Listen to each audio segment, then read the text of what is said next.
As you know, that there were other members of our coalition who had expressed the desire to become governors. One of them is Honorable Timothy Wanyonyi. And Timothy Wanyonyi has made a decision to step down from the governorship contest and to go back and contest his seat as a member of the National Assembly for Westlands constituency. The other candidate was Mr. Richard Ngatia.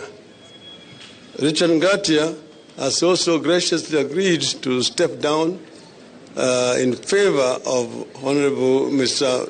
Mwai Kibaki gūkua, and Richard Ngatia is going to be appointed as the President's Special Envoy on Trade with immediate effect.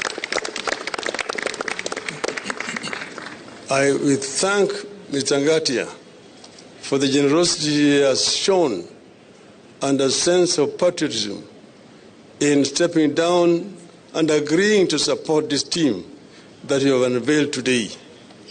We also are going to have candidates in all the 17 constituencies in the city of Nairobi.